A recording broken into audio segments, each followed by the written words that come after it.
ቅናቱም ክፋቱም ምቀኝነቱም በራሱ አካል ገዝቶ እንዲታይ እኛ የምንሰራው ስራ ግን ከዘመኑ ጋር ለማስማማትና አመራሮቿንም ይበልጥ ለማነጽ ዕለት ዕለት ጥረት በማድረግ ላይ ናት።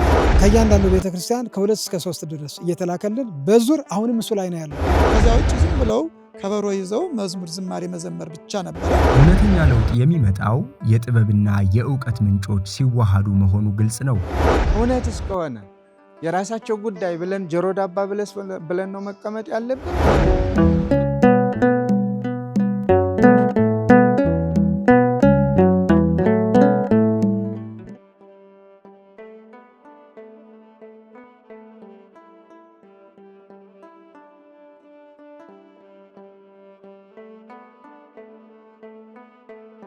የኢትዮጵያ ኦርቶዶክስ ተዋሕዶ ቤተክርስቲያን ለምዕመኗ የምትሰጠውን መንፈሳዊና ሌሎች አገልግሎቶች ከዘመኑ ጋር ለማስማማትና አመራሮቿንም ይበልጥ ለማነጽ ዕለት ዕለት ጥረት በማድረግ ላይ ናት።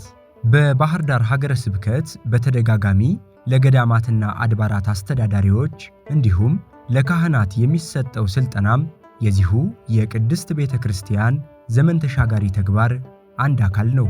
ቅዱስ ጳውሎስ ለቲቶ ለደቀ መዝሙሩ ከጻፈው ውስጥ መነሻ እናደርጋለን። ወኩኖሙ አርአያ ወአምሳለ ለኩሎሙ በምግባረ ሰናይ፣ በበጎው ስራ ሁሉ አብነቱ ናቸው የሚል ኃይለ ቃል እናገኛለን። አንድ አስተዳዳሪ፣ አንድ መሪ የመሪነቱ ጠባይ ከላይ እስከታች ባለ መልኩ መሪ ከተሆነ ከላይ እስከታች ከፓትርያርኩ ጀምሮ እስከታችኛው መሪ አለው። ለሁሉም ለጥበቃውም መሪ አለው፣ ለሁሉም መሪ አለው። ያ ሁሉም ይመለከተዋል። በበለጠ ደግሞ የብፁዓን ሊቃነ ጳጳሳቱ ከቅዱስ ፓትርያርኩ ጀምሮ ሊቃነ ካህናቱ የአስተዳዳሪዎቹ መሪነት ደግሞ ፍጹም አርአያነትን የሚጠይቅ ነው። እንደ ባህር ዳር ሀገረ ስብከት ከኔ ጀምሮ ሁሉም መሪዎች ነን ብለን የምንጠራው በመሪነት ስም የምንጠራውና በመሪነት የማይጠራ የለም። ደረጃው የምን መሪ ካልሆነ በስተቀር መሪ አለው ለሁሉ እና ይሄ አርአያ መሆን ያስፈልጋል። አርአያነት የጎደለው በቃል ብቻ የምንናገር በተግባር ግን የማይፈጸም ከሆነ ምንም ትርጉም የለውም። ስለዚህ ቤተክርስቲያን አሁን በብዙ ልማት ላይ ነው ያለች፣ በብዙ ስራ ላይ ነው ያለች። የኢትዮጵያ ኦርቶዶክስ ተዋሕዶ ቤተክርስቲያን የያዘችውን ሰራተኛ ሌላ ተቋም የሚወዳደራት ሊኖር አይችልም። በቁጥር ደረጃ መንግስት ብቻ ሊሆን ይችላል የሚወዳደራትም፣ ከቀደመም ከበለጠም መንግስት ነውና። ከዚያ ውጭ ግን በብዙ የሚቆጠረውን ሰራተኛውን እንዴት አድርጋ ነው መምራት ያለባት? እንዴት አድርጋ ነው አቅፋ መያዝ ያለባት? ይልቁንም ደግሞ የምትመራው ትውልድ በእውቀቱም በብዕሉም በብዙ ነገር ደግሞ ከፍ ያለ ትውልድ ነው። ስለዚህ አንድ ካህን፣ አንድ መነኮስ፣ አንድ ጳጳስ ይህንን ህዝብ እንዴት አድርገን ነው መምራት ያለብን? ባዕድ እንዳንሆን መልካም አርአያ ሆነን መልካም ምሳሌዎች ሆነን መስራት እንድንችል ለቲቶ የሰጠውን አደራ የቲቶ ብቻ በቲቶ ብቻ የሚቀር ሳይሆን በእኛም በእያንዳንዳችን ወርዶ የሚሰራ ነውና አርአያ እንሁን ነው። በጉባኤ እውቀት ብቻ ቤተክርስቲያንን መምራት አይቻልም። አብዛኛዎቻቸው ደግሞ ስርዓቶቻችን እንደምታውቋቸው ከ500 ዓመት በፊት በእነ አፄ ዘርዓ ያዕቆብ ዘመን የተደነገጉ ህጎች ናቸው፣ የተሰሩ ስርዓቶች ናቸው። ትውልድ በየጊዜው ይቀያየራል። አመለካከቱ እየተለወጠ እያደገ ይሄዳል። ስለዚህ በመጽሐፍ ቅዱስ ላይ እንደተገለጸ ሁሉ ዘመኑን የዋጀ አስተዳደራዊ አገልግሎት መስጠት አለብን። ዛሬ ያለው ትውልድና እነዚህ ህጎች በወጡበት ዘመን የነበረው ትውልድ ፈጽሞ አንድ አይደለም። የዛሬው ትውልድ በጣም ጠያቂ ትውልድ ነው። በብዙ ነገር አይምሮ ያደገና የተቀየረ ትውልድ ነው። እንደገናም ደግሞ ለተለያዩ የኑፋቄ መንገዶች የተጋለጠ ነው። በጣም የተጋለጠ ትውልድ ነው። ይህንን ትውልድ አስተምሮ አሳምኖ በሚፈልገው መጠን ስርዓት ዘርግቶ ማስተዳደርና መምራት በስልጠና ካልሆነ በስተቀር በሌላ በምንም አያገኙትም። 2008 ዓመተ ምህረት የዚሁ ሀገረ ስብከት አድባራትና ገዳማት አስተዳዳሪዎቹ ለ6 ወራት ስልጠና ተሰጥቶናል። በሰፊው በልዩ አይናማ በሆኑ መምህራን ነው ስልጠናው የተሰጠ። ለ6 ወራት ሁላችን ብፁዕ አባታችንም እየተገኙ በመካከል በርቱ ልጆች ጠንክሩ በማለት ሰፊ ስልጠና ተሰጥቶን 6 ወራት በኋላ ተመርቀን ወደየ አጥቢያችን አገልግሎት ቀጥለናል። ከዚያን ጊዜ ጀምሮ የተሰጠው ስልጠና በህዝቡ መካከል ወይም በእመናንና በእኛ በካህናት ወይም በአስተዳዳሪዎች ያለው አገልግሎት ስፋት ከዚያ በፊት የነበረውና ከስልጠና ወዲህ በጣም የተሻለ በቢሮ ደረጃም በእመናን አያያዝም ካህናቱን ወደ ስራ ወደ አገልግሎት ለማስተማራትም በተሰጠው ስልጠና ልክ የተሻለ ለውጥ አለ።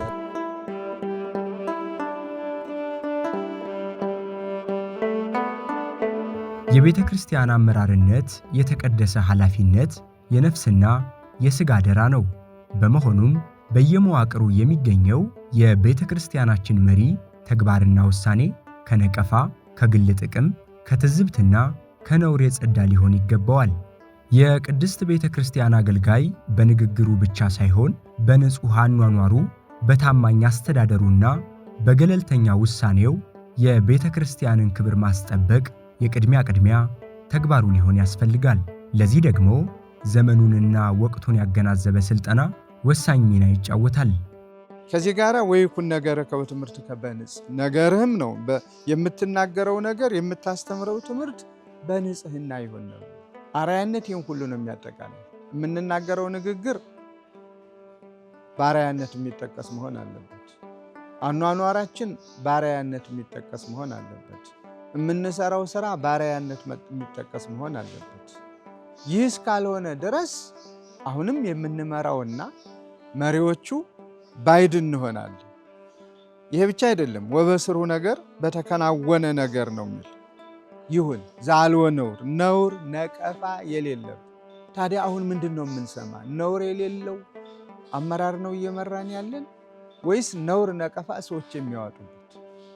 ነውር ነቀፋ ሰዎች እያወጡ ከሆነ ነውር እንዳይኖረው ምን እናድርግ? ምን እንስራ? ለዚህ ስልጠና ያስፈልጋል። ለዚህ የባለሙያዎች መግቦት ያስፈልጋል። እያንዳንዱ መሪ ከራሱ ዕውቀት ጋር መጠቀም የሚችልበትን መንገዱን የሚያሳዩ ዘመኑን የሚያስቃኙ ወቅቱን አቅርበው አርቀው ተመልክተው የሚያገናኙ መኖር አለባቸው። ስለዚህ ይህንን ማድረግ ስላለብን ይህንን በመሳሰለው ነገር ነውር የሌለበት ስራ ለመስራት እንድንችል ተዘጋጅቷል ማለት ነው። ይህ ብቻ አይደለም። ዘይሜንኖ አሐዱ አንድ ሰውስ እንኳን ቸል የማይለው የማይነቅፈው የማይንቀው። አሁን አንድ ሰው አይደለም፣ ስንቶቹ እየናቋት ነው ቤተ ክርስቲያኒቱ። ትናንትና ተከብራ ተፈርታ የምትኖር ቤተ ክርስቲያን ምን አለች ምን ትል ይሆን ተብላ ሁሉም በጥፍሩ ቆሞ የሚመለከታት ቤተ ክርስቲያን ዛሬ ላይ አንድ አይደለም በብዙ የሚቆጠሩ ሰዎች ምን እያሏት ነው ካሉስ ለምንድን ነው? ፈጠራ ነው የሚናገሩት? ውሸት ነው? እውነት እስከሆነ የራሳቸው ጉዳይ ብለን ጆሮ ዳባ ብለን ነው መቀመጥ ያለብን ወይስ ችግሩን ሰምተን አላስፈላጊ ክርክርና ውዝግብ ውስጥ ከመግባት ይልቅ በስራ ማሸነፍ፣ ዝም ብለን ስራችንን እየሰራን ለማሸነፍ ጥረት ማድረግ? ለዚህ ስልጠና ያስፈልጋል። ከመይታፈር ጸላይ ዲያብሎስ እንዲያፍር ተዋጊዋ ማን ነው? የዚች ቤተክርስቲያን ጸላይ አለ ማለት ነው። ዲያብሎስ አለ ማለት ነው። ልጆቿ በሃይማኖት በምግባር እንዳይኖሩ ኃላፊዎቿ በመልካም አርአያነት በበጎ አርአያነት በመልካም ምሳሌነት ኃላፊነታቸውን እንዳይወጡ ሌትም ቀንም የሚያሰናክል የሚዋጋት ጸላይ አለ ማለት ነው። ሰይጣን ዲያብሎስ አለ ማለት ነው። ስለዚህ እሱ እንዲያፍር ነውር እንዳይኖርባት ነውር እንዳይገኝባት መልካም አርአያና ምሳሌ ለመሆን መሪዎች መሰልጠን አለባቸው።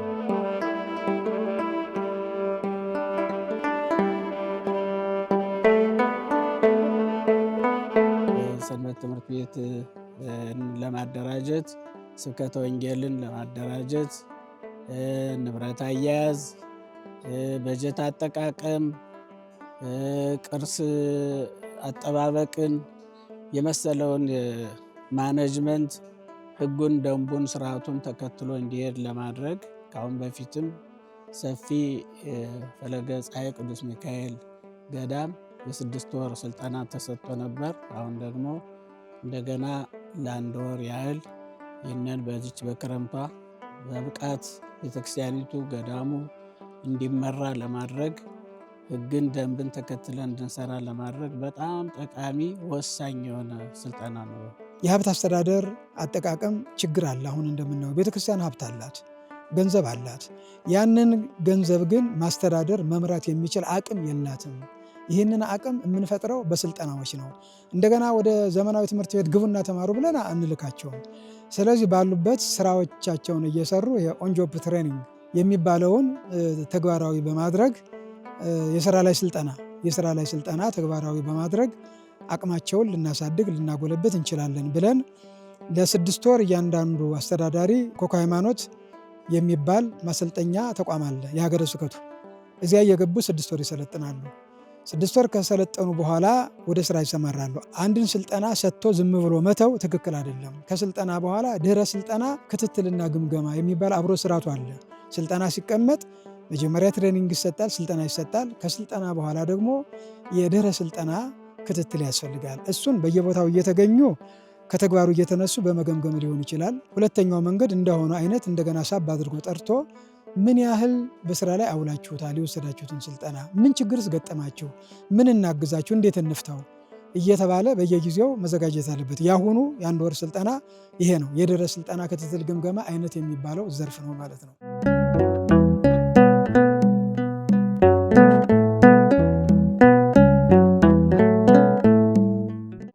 በዘመናችን በቅድስት ቤተ ክርስቲያን አመራሮች ላይ የሚሰነዘሩ መልከ ብዙ ወቀሳዎች፣ ትችቶች ከእውነት የራቁ እንኳን ቢሆኑ በቸልታና በዝምታ ማለፍ መፍትሄ አይሆንም።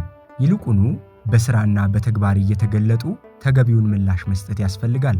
በባህር ዳር ሀገረ ስብከት ለዓመታት በልዩ ልዩ የኃላፊነት ደረጃ ላይ ለሚገኙ የሀገረ ስብከቱ አመራሮችና ሰራተኞች እየተሰጠ የዘለቀው ስልጠናም የቤተ ክርስቲያን አመራርን በሥራ ለመግለጥ ከሚደረጉ ጥረቶች መካከል አንዱ ገጽ ነው። የሚባለውንም መስማት በጋራ ምን እናድርግ፣ እንዲህ ተብለናል። እውነት ውሸት ከሆነ ክብራችን ነው፣ ችግር የለውም። እውነት ከሆነ ግን እኛም የምንዋረድበት ይሆናል። እኛ መዋረዳችን አንሶ ደግሞ መዋረድ የሌለባትን ቤተ ክርስቲያን የሚያዋርድ ይሆናል። ያ ደግሞ ዕዳው በደሉ እኛ ዘንድ ከፍ ስለሚል መስራት ስላለብን ነው። ወሂጣ ዘይነብብ ላዕሌነ ሕሱመ፣ በእኛ ላይ የሚናገረው ክፉ ነገር እንዳይኖር። ማን? ሰይጣን። አሁን ሰይጣን በቅድስት ቤተ ክርስቲያን ላይ ክፉ ነገር እያናገረ ነው። በቅድስት ቤተ ክርስቲያን ላይ ዘምቶባታል። ለምን? እኛ መሪዎቿ የመከላከል አቅማችን ደካማ ስለሆነ የመከላከልም የመከራከርም ሰርቶ የማሳየቱም አቅማችን ደክሞ በመገኘቱ ማለት ነው። ያ ባይሆን ኖሮ ሁሉም እንደፈለገ እሷ ላይ አይዘምትም ነበር። ስለዚህ ይህንን እንዴት አድርገን ነው መከላከል የምንችለው? እገሌ ይህንን የተናገረ ውሸት ነው፣ ዝም ብሎ ነው፣ ጥላቻ ነው ምናምን እያልን መኖር እንችላለን? አያስሄድ። በስራ ብቻ ነው የምናሳየው። ጥላቻውም ጥላቻ ሆኖ በራሱ መንገድ እንዲታይ፣ ጽናቱም ክፋቱም ምቀኝነቱም በራሱ አካል ገዝቶ እንዲታይ፣ እኛ የምንሰራው ስራ ግን በአይን የሚታይ በምዕመናን ጆሮ የሚሰማ በምዕመናን አይን የሚታይ፣ እኛ ሳንሆን መልስ ሰጪዎቹ ምዕመናን ራሳቸው እምነት ተከታዮቹ በሙሉ የኢትዮጵያ ኦርቶዶክስ ተዋሕዶ ቤተክርስቲያን አይ ተሳስታችኋል፣ ይህ አይደለም ጠባይዋ፣ እኛ የምናውቀው እኛ ያየነው ተጠቃሚዎቹ ተገልጋዮቹ እኮ እኛ ነን፣ ከየት አመጣችሁ ይህንን ነገር አወራችሁ ብለው ቋሚ ጠበቃ የሚሆኑ ምዕመናንን ለማስተካከል ለመምራት ማለት ነው። ለመምራት መሰልጠን ያስፈልጋል። ለመፍጠር መሰልጠን ያስፈልጋል። በተለይ ማናጅመንት የሚባለው ስልጠና ለአስተዳደር በጣም ወሳኝ ነው። እሱን ሳይሰለጥኑ ማስተዳደር እንደማይቻል ነው የተረዳ ነው። እሱ ደግሞ በተግባር ያየንበት ያው እንግዲህ በመጽሐፍ ቅዱስም እንደምናውቀው አንድ ሰው መጀመሪያ ትምህርትን ማስቀደምና የተማረውን ትምህርት ወደ ተግባር መውሰድ ከአርአያችንና ምሳሌያችን ኢየሱስ ክርስቶስ ነው። እርሱም ቅዱሳን ሐዋርያትን ከያሉበት ቦታ ሰብስቦ መጀመሪያ ትምህርት ነው ያስተማራቸው። ካስተማራቸው ነው ወፈነወሙ በክልኤቱ ቅድመ ገጹ፣ በአራቱም አቅጣጫ ልኮ እንዲሰብኩ እንዲያስተምሩ ያላመነውን እንዲያምኑ አድርጎ የሰበካቸው ያስተማራቸው። ቅዱሳን ሐዋርያትም ውጤታማ የሆኑት ተምረው ስለተጓዙ ነው። ከጌታቸው ከመምህራቸው ከኢየሱስ ክርስቶስ ተምረው ስለወጡ በሄዱበት ሁሉ አላሳፈራቸውም እግዚአብሔር። እውቀታቸውም መንፈሳዊ እውቀት ነው። በሌላ በኩል ደግሞ የተማሩት ትምህርት የበለጠ እንዲናገሩ እንዲሰሙ አድርጓቸው ውጤታማ ሆነዋል። ጨለማውን ዓለም ወደ ብርሃን የቀየሩት ቅዱሳን ሐዋርያት ተምረው ስለወጡ ነውና በዚህ አስተዳደር ስራ መካከል ትምህርት በጣም ወሳኝ ነው። በተለይ እኔ ብዙ ጊዜ በአስተዳደር ስራ ቆይቻለሁ። ነገር ግን እዚህ ስልጠና በኋላ ያስተካከልኳቸውና በጣም መያዝ ያለባቸው የማስባቸው የመጀመሪያው አንድ ሰው ኃላፊነት ሲሰጠው በስሩ የሚመራቸው ሰዎች አሉ። የእነሱን ክብር ጠብቆ መጓዝ አለበት። ሀሳባቸውን ማዳመጥ አለበት። በጣም ይህን ሁሉ ነው የሰለጠን ነው። አንድ ባለ ጉዳይ ሲመጣ እንደው ዝም ብለን የሆነ ገባን ብለን ሀሳባችን በቀጥታ ጨርሰሃል ውጣ ምናምን መባል የለበትም። አንድ ባለ ጉዳይ ሀሳቡን ጊዜ ሰጥቶ ማዳመጥ ያስፈልጋል። ያን ሀሳብ መልስ ለመስጠት ደግሞ ራሳችን መጀመሪያ ማስተዋል አለብን ማለት ነው። የምንሰጠው መልስ ስህተት እንዳይሆን ራሳችን ከመጣው ሀሳብ ጋር ካቀረበው ጥያቄ ጋር ራሳችን አገናዝበን መልስ መስጠት አለብን ማለት ነው እና አቤቱታ እንዴት እንደሚቀርብ ለአቤቱታ እንዴት ምን አይነት ምላሽ እንደሚሰጥ ወደ ውሳኔ ሲኬድ ደግሞ እንደው በፍጥነትና በሩጫ ሳይሆን ጊዜ ሰጥቶ ማዳመጥና መጻሕፍቶችን ማንበብ፣ የሥርዓት መጻሕፍቶችን፣ ፍትሐ ነገሥቱን፣ የቀኖና ቤተክርስቲያን መጻሕፍቶችን በተለይ ደግሞ እየተመራንበት ያለነው ቃለ ዓዋዲ ምን ይላል ስለ አንድ ባለ ጉዳይ የቀረበ አቤቱታ ከመጣው አቤቱታ ጋር ሥርዓተ ቤተክርስቲያኑ ቃለ ዓዋዲ ምን ይላል የሚል እንድናስተውል አድርጎናል። አሁን የሚሰለጥኑትን የሁለገብ የቤተክርስቲያን አስተዳደር የሚል መጽሐፍ ተዘጋጅቷል። ሁሉንም ነገር አጠቃሎ የያዘ ነው። እኔ አዘጋጅቸው ሀገረ ስብከቱ ያሳተመው መጽሐፍ ነው። ይሄ በየእጃቸው አለ። ያንን እያዩ እንደ ማኗል እየተጠቀሙበት እየተገለገሉ ስለመሆኑ ክትትል የሚደረግበት አሰራር አለ። ዋናው ትልቁ በተለይ ለምሳሌ አሁን በእቅድ በሪፖርት አያያዝ፣ በፋይናንስ አስተዳደር፣ በንብረት አስተዳደር ዙሪያ ላይ የሚደረጉ የስራ እንቅስቃሴዎች የመከታተያ አሰራር ዘዴው አለ። ምንድነው እሱ ዘዴ ያለ እንደሆነ እቅድ ማቀድንና ሪፖርት መስራትን በተመለከተ እያንዳንዱ አጥቢያ ቤተክርስቲያን አቅዶ ማቅረብ ግዴታው ነው። በየዓመቱ አቅዶ ያቀርባል። እዚህ ደግሞ የእቅድና ልማት ክፍል የሚባል አለ። እሱ እያየ ትክክለኛ እቅድ ታቅዶ በተግባር እየዋለ መሆኑን ይመረምራል። ትክክል ካልሆነ ይሄ ትክክል አይደለም፣ እንደዚህ አይነት ጉድለት አለበት። ተመሳሳይ የሆነ ስልጠና ተሰጥቷል። እዚህም ላለው ታች ላሉትም የተጓደለ ነገር አለ። ለምሳሌ የእቅድ ርዕሶች አሉ የሚታወቁ፣ እነዚያ በሙሉ ተካተዋል ወይስ የጎደለ ነገር አለ የሚለውን ይገመግማል። ሪፖርት ሲመጣም የሪፖርት አጻጻፍ ስራ ሰልጥነዋል። ሪፖርት የቃላት አጠቃቀሙ ምን ይመስላል፣ ሪፖርት መያዝ ያለበት እንዴት አይነት ነገሮችን ነው በሚለው ላይ እውቅና ስላላቸው በየዓመቱ መጨረሻ ሁሉም እያንዳንዱ ቤተክርስቲያን ያቅዳል። ስልጠናው በዚህ ተግባራዊ መሆኑን እንከታተላለን።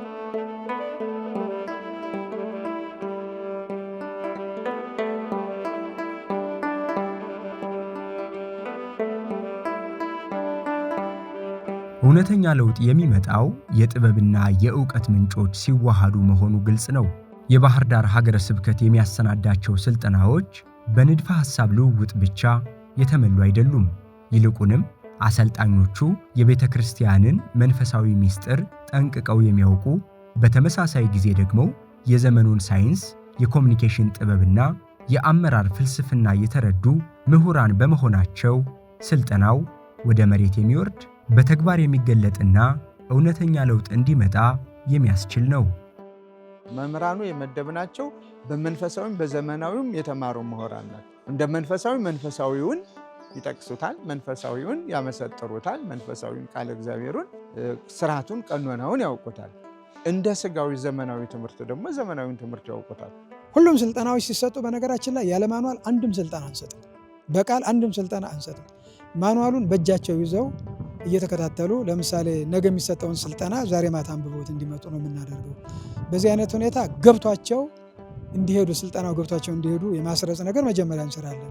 በኋላ ደግሞ አሁን ባልኩት የአሰራር ዘዴ መከታተል የሚችልበት አሰራር አለው ሀገረ ስብከቱ። ከስልጠና በፊት የነበረውና ከስልጠና በኋላ ያለው በጣም በትኩረት ያየናቸው ልማትን በማፋጠን ሰላምን በማምጣት አስተዳደርን በመምራት ማህበረ ካህናቱን፣ ሰንበት ትምህርት ቤቱ፣ መንፈሳዊ ወጣቶችን አጠቃላይ እንዴት መያዝ እንዳለብን እና ምዕመናን ላይ መድረስ እንዴት እንዳለብን የሚያስችሉ ሁሉ ስልጠና ያሰጠን። ይሄ ማለት ግን ፍጹም ነን ሁሉም ነገር እንከን የለውም እያልኩ ግን አይደለም። አሉ ችግሮች።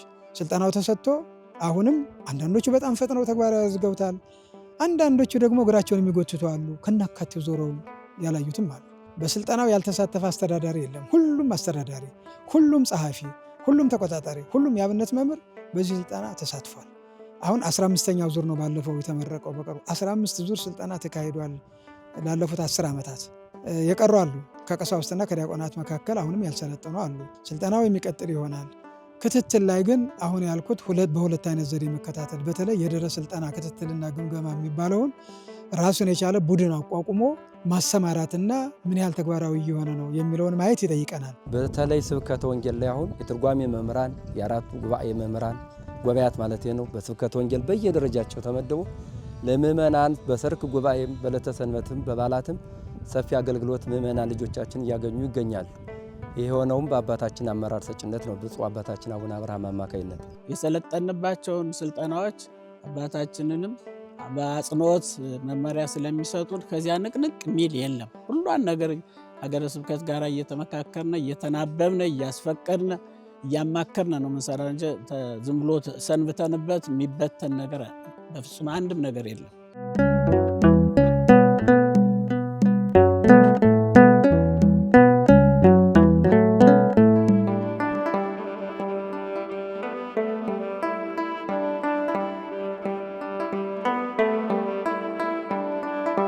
እውነተኛና መሰረታዊ ለውጥ የሚረጋገጠው እስከ ታችኛው የመዋቅር እርከን ድረስ መውረድ ሲቻል ነው። የባህር ዳር ሀገረ ስብከት የጀመረው ይህ የለውጥ ጉዞም በአመራሮች ደረጃ ብቻ የሚቆም አይደለም። ስልጠናው እስከ ሰበካ ጉባኤ አባላትና ከምዕመናን ጋር ቀጥተኛ ግንኙነት እስካላቸው የንስሐ አባቶች ድረስ በተዋረድ ይዘልቃል። ይህም የቅድስት ቤተ ክርስቲያንን ክብር በዘላቂነት ለማስጠበቅና የለውጡን ፍሬ እያንዳንዱ ምዕመን በተግባር እንዲመለከተው የሚያስችል መጠነ ሰፊ መሰረት የሚጥል ነው።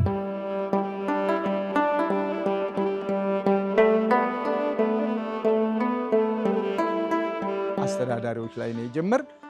አስተዳዳሪዎች ላይ ብቻውን ደግሞ አይቀርም። የሄድና ጸሐፊዎችን ያሰለጥናል፣ ሂሳብ ሹሞችን ያሰለጥናል፣ ቁጥጥሮችን ያሰለጥናል። በዚህ ብቻ አይቀርም። አበነፍሳትን ያሰለጥናል፣ መምህራንን ያሰለጥናል። ሁሉም ይደርሰዋል፣ የማይደርሰው የለም። ምክንያቱም አንድ ሰው ሰልጥኖ ሌላው ካልሰለጠነ መሳሳቡ መጓተቱ ይመጣል። ሁሉም በየዘርፉ ስልጠናው ግን ትኩረት የሚያደርገው ከሙያው አንጻር ላይ መመደብ አለበት። ዝም ብሎ አንድ አይነት ስልጠና አይደለም የሚሰጠው። የሚያገናኘውን በሚያዛምድ መምህራንን ከሆነ ደግሞ መምህራን ለቤተ ክርስቲያናቸው በምን አይነት ቋሚ ጠበቆች መሆን እንዳለባቸው፣ ተመልካች ብቻ እንዳይሆኑ በደቀ መዛሙርቱ ሕይወት ውስጥ ምን አይነት ትምህርት አስተምረው እንዴት መቅረጽ እንዳለባቸው ቃል እግዚአብሔሩን ብቻ ሳይሆን ታማኝነቱንም ብዙ ነገሮችን አሁን አንዳንድ ጊዜ እውቀቱን ብቻ እንቀስምና ወይ ምግባሩ ይጠፋል ወይ አመለካከቱ በጎ አመለካከቱ ይጠፋል፣ አዋቂ ብቻ መባል ይሆናል። ስለዚህ ያ ደግሞ የመጫን አይነት ጠባይ፣ አንድ ሰው ተሸክመ ሄድ ያልከውን ተሸክሞ ሊሄድ ይችላል። ከመሸከም አልፎ የሚጠቀምበት እንዲሆን መቀስቀስ ማብቃት ዘመኑ የፈጠረው ስለሆነ ደግሞ ስልጠና እንደሚታወቀው ዓለም በሙሉ በየዕለቱ የሚጠቀምበት ነው። ምሁራን የሚባሉ አሉ የተባሉ ለስልጠና ይቀመጣሉ፣ አሰልጣኝ ሆነው ይቀመጣሉ፣ ሰልጣኝ ሆነው ይቀመጣሉ። የሀገር መሪዎች አሰልጣኝ ሆነው ይመጣሉ፣ ሰልጣኝ ሆነው ይቀመጣሉ። ስለዚህ ቤተ ክርስቲያንስ ይህንን ለምንድን ነው የማትጠቀምበት? ቢቻል ወደፊት ሊቃነ ጳጳሳት ሁላችን የምንሰለጥንበትን አሰልጣኞች እየመጡ ምክንያቱም ዛሬ ምን እየተባልን እንደሆነ ለምንድን ነው ምዕመናንን ከኛ ለመለየት የሚደረጉ ዘመቻዎች አሉ። ያንን ዘመቻ ማቆም የምንችለው የሚሉንን ስንሰማ ነው። አንዳንዶቻችን ጭራሽ የማንሰማ ልንኖር እንችላለን። አንዳንዶቻችን ደግሞ ሰምተን የምናዝን ልንኖር እንችላለን። ስለዚህ በስልጠና የተደገፈ በአየሩ ላይ ያለውን ሰዎች በማወቅም ባለማወቅም በስህተትም ከስህተት ውጭም በሆነም መፍትሄ ይሆናል ብለው በሚያስቡት ሁሉ ምን እያሉ ነው ቤተ ክርስቲያኒቱ? ስለዚህ ይህንን እንዴት ነው መቋቋም የምንችለው? እኔን ብቻ ብለው በእኔ ብቻ የሚቀር ቢሆን ምንም ማለት አይደለም።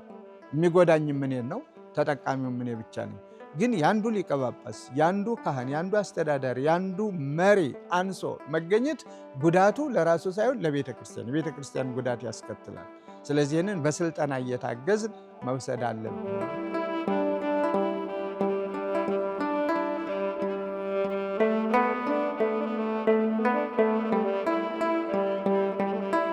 ቀሳውስትን በአንድ ጊዜ ማሰልጠን ስለማይቻል አንድ ቤተ ክርስቲያን 15፣ 10፣ 20 ቀሳውስት ይኖሩታል።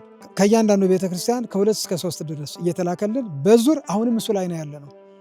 አልተጠናቀቀም። የስልጠና ቀሳውስት በሙሉ ሰልጥነው አላለቁም።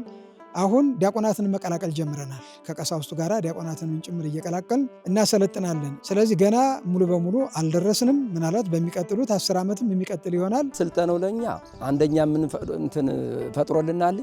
ወንድማማችነት አስተዳዳሪዎቹ እንድንገናኝ ምእመናኑን በጋራ ቤተክርስቲያኒቱ የጋራ የሁላችን መሆኗል የኛ አንድነት ለምእመናኑም ትልቅ አርያ ነው። አሁን ቀጣይ ጾመ ማርያም ስትመጣ እመቤታችን ጾመ ማርያም ሲመጣ አንድ አይነት አገልግሎት 6 ሰዓት ቅዳሴ የሚገባ ከሆነ 6 ሰዓት ሁሉም አጥቢያ ባንድ ላይ መጨረሻ ላይ እስከ 9 ሰዓት ባለው ሁሉም በአንድ ቀደም ሲል የነበረው አንዱ 6 ሰዓት ተኩል ሲገባ ሌላው 7 ሰዓት ይገባን ቅዳሴ ያ እንዳይሆን ለምእመናን ቤተክርስቲያኒቱ አንዲት ናት። የኢትዮጵያ ኦርቶዶክስ ተዋሕዶ ቤተክርስቲያን አንድ ነው መንገዱ፣ ቀኖናዋ፣ ዶግማዋ፣ ስርዓቷ ሁሉ አንድ ነው። ግን የሰዎቹ ጠባይ አንዱ ዝቅ አንዱ ከፍ እንዳይል ይህ ስልጠናው ለዚህም ውጤታማ አድርጓል። ለዚህም ሂደት ውጤታማ አድርጎናል። አሁን የምታዩ አንዳንድ ችግሮች አሉ። ምንድናቸው ያልከኝ እንደሆነ በሰለጠነውና ባሰልጠነው መካከል የሥራ ግጭት እየተፈጠረ ነው። ሰልጥኖ የሄደው እንዲህ ነው የሚሰራ ይላል። ያልሰለጠነው ደግሞ እኛ ልምድ ነው የምናውቀው ይህንን ነው ከዚህ ውጭ አላቅም ይላል። ይህንን ችግር ለመፍታት ነው አብረን እየቀላቀልን አንዳንዶችም ይሰልጥኑ ያለ ነውና በሂደት ሁሉንም ችግር መፍታት ይቻላል። ከልብ ከያዙት አሁን እርሾ ሊሆን የሚችል የሰው ኃይል አሰልጥነናል። የባህር ዳር ሀገረ ስብከት ወደ 2000 ገደማ የሚሆኑ ካህናት አሉት። ከዚህ መካከል እንግዲህ አሁን 500 አካባቢ ደርሰናል። ቀሪውን ደግሞ በቀሪዎቹ ጊዜዎች በዛ እያደረን እያስገባን ማሰልጠኛ ተቋሙ በአንድ ጊዜ እስከ 50 ሰው ማሰልጠን ይችላል። እስከ ታች ድረስ መውረድ አለበት። እንዲሁም ይሄ ከተዳረሰ በኋላ ደግሞ ወደ ምዕመናንም እንወርዳለን። ሌላ ሞጁል እንደገና አዘጋጅተን ሌላ ማቴሪያል አዘጋጅተን የሰበካ ጉባኤ አባላት ግንባር ቀደም የሆኑ ፊት ለፊት የምታያቸውን ምዕመናን እነሱን ጭምር ማሰልጠን የምንችልበትን እያሰብንበት ነው ያለ ነው። ቢያንስ አሁን የማሰልጠኛ ማቴሪያል ዝግጅት ከአሁኑ ይጀመር እያልን እየተንቀሳቀስን ያለውንና ትክክል ነህ። ካላሰለጠን አሁን ምናልባት ተመልከታችሁ ከሆነ የአገር አቀፍ የሆነው ስታቲስቲክስ ባለስልጣን የሚያወጣውን 63% የነበረው መጨረሻ ላይ የዛሬ 10 ዓመት አካባቢ ላይ በተደረገ ጥናት አሁን ምን ያህል ትክክል እንደሆነ ባላቅም 43.5% ላይ ናችሁ ብሎናል። ከ63% ወርደን 43 አስደንጋጭ አይደለም?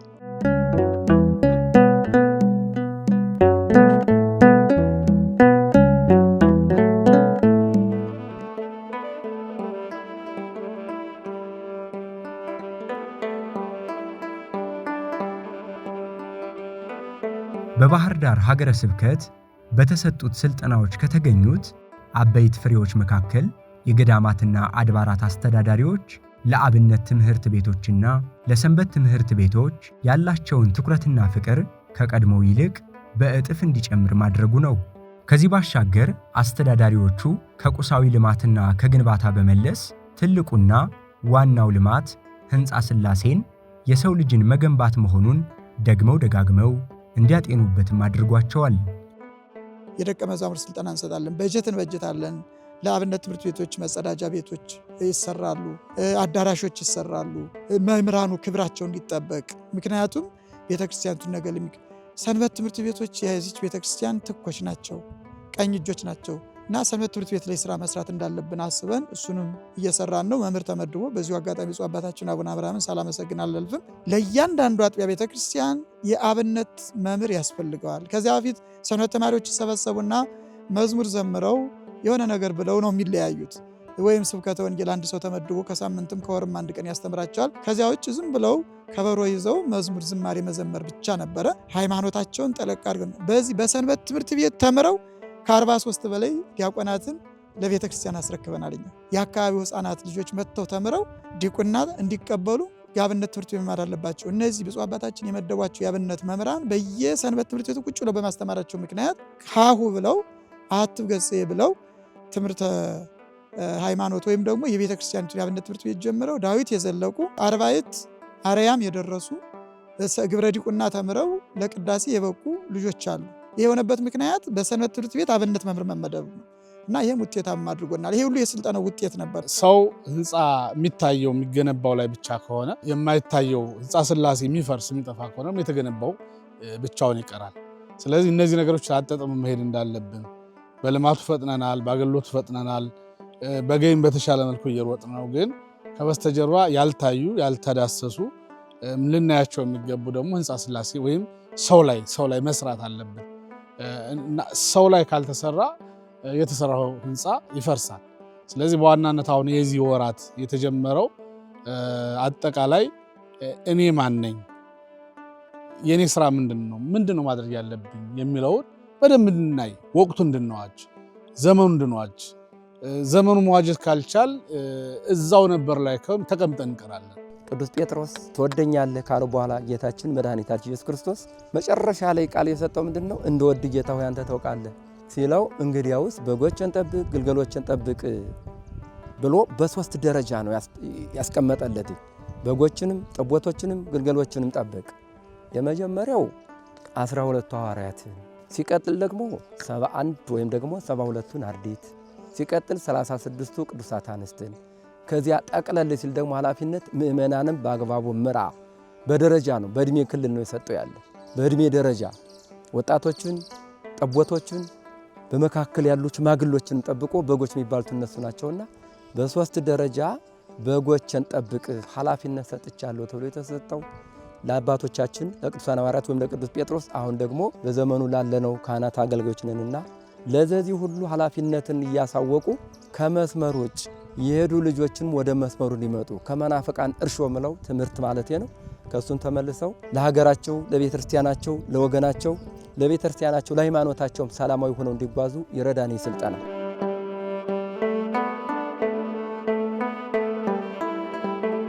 የምናስተምረው ሰው የምንመራው ሰው ከኛ የተሻለ ከሆነ መልቀቅ ነው ያለብን እውነቱን ለመነጋገር። ምክንያቱም ያን የምንመራውን ሰው በአግባቡ እስካልመራ ነው ድረስ የምንመራው ሰው በእውቀቱ ከኛ እየበለጠ በሄደ ቁጥር በጣም ከባድ ነው የሚሆነው። ያ ማለት ምንድነው? እንዳያውቁ መፈለግ አይደለም፣ ግን እነሱን በልጠን መገኘት አለብን። ስለዚህ ከምእመናኑ ጋር ሆድና ጀርባ እንዳንሆን የሚያደርገን እኛ በቂ የአመራር ስልጠና ስንሰለጥን፣ የአስተዳደር የማናጅመንት ስልጠና ስንሰለጥን፣ ስናነብ፣ ስንጽፍ፣ የሰውን ስነ ልቡና ስንረዳው፣ የምንመራው ህዝብ ምንድነው ፍላጎቱ፣ በቤተክርስቲያኒቱ ያጣው ነገር ምንድነው፣ ያገኘው ምንድነው። ለምሳሌ አንድ ሰው ልጆቹን ሲያስተዳድር ልብስ አጥቶ ተራቁቷል፣ ምግብ አጥቶ ተርቧል፣ የሚጠጣው አጥቶ ተጠምቷል ብለን ለልጆቻችን እንደምንጨነቅ ሁሉ የምንመራውን ሰው በዚያ ልክ ነው ማሰብ ያለብን። የስልጠናው ውጤት በተለይም ሊቆረጥ የደረሰውን የምእመናንና የካህናት አንድነት ወደ መመለስ ውጤታማ ያደርገናል ማለት ነው። ስልጠና ባለመስጠታችን፣ ባለማሳወቃችን፣ የቤተ ክርስቲያኗን ዶክትሪን ወይም ዶግማ ባለማሳወቃችን፣ ስርዓተ ቤተ ክርስቲያኗን በሚገባ እስከታች የሚመኑ እንዲያውቀው ባለማድረጋችን፣ የሰንበት ትምህርት ቤት ተማሪዎች በዚያ ዙሪያ የተሰባሰቡትን በደንብ ባለማሰልጠናችን፣ የጽዋ ማህበራት አሉ። አሁን የተለያዩ የወጣት አደረጃጀቶች አሉ።